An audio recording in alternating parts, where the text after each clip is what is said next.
Hello there, and following on from a video that I did yesterday about lying, cheating bastard man that I went out with for about 18 months to 2 years. And I thought I'd tell you the story of when I actually found out that he was being unfaithful, because it was just the bizarrest coincidence in the world. And well, I think it was anyway. So I was abroad with a couple of girlfriends back in May of this year, and the one girlfriend wasn't going to come, and she just came at the last minute. And we'd been there. We were only going for sort of a European city break, a kind of a about 3 or 4 days, 3 days I think. We'd had one day there, and one of my friends was saying to me, who kind of knew a bit more about the situation and the relationship that I was having. So one of my friends said to me, oh, you know, how are things going with so-and-so? And he has not a particularly popular common name, so it's quite an unusual name. And the other friend then piped up, oh gosh, and I just said to the first friend one, I said, oh, you know, it's all right. It is what it is. We see each other once or twice a week. He still seems to spend weekends and holidays with his wife, ex-wife and children. And, you know, it kind of suits me and it serves a purpose, and we have a laugh.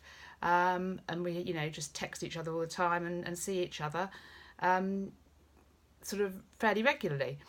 And then the other friend two, pipes up, oh, gosh, years ago, and I'd also mentioned about how, you know, we went to, he was a member of a club in London, and he used to take me there, and again, so that was sort of putting two and two together. This other friend of mine said, oh gosh, my old friend, let's call her Mary, used to go out with a guy called Blah, unusual name. And he was also a member of this club in London, and he also used to take her there. And he lived in Surrey. And how weird is that?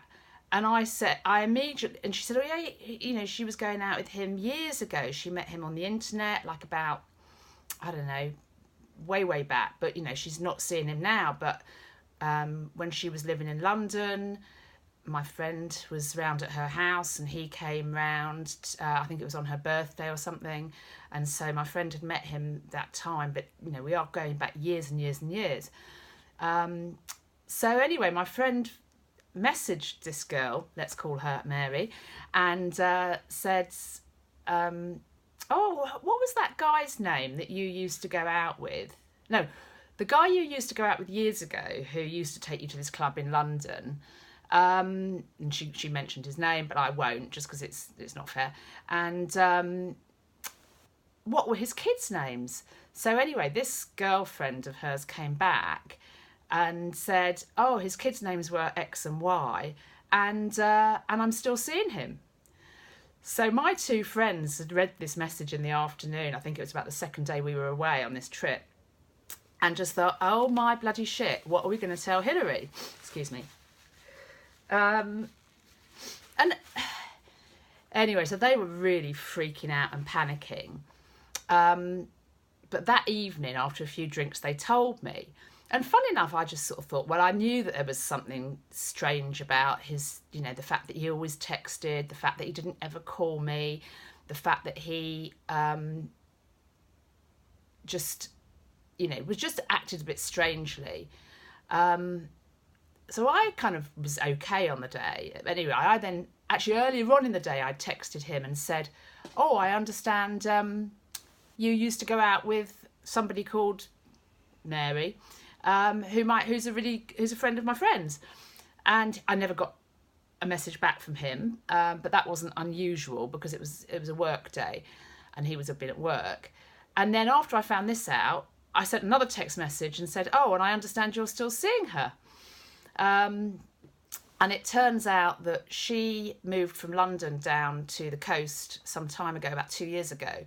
And they did carry on seeing each other, but like once a month. So she would come up to London and they'd stay in a hotel, and he'd, you know, wine and dine and dine and take her to these clubs and all the things he did with me, basically, which, to be honest, wasn't my kind of cup of tea. It was all a bit fancy pants for me, but it was quite a nice experience.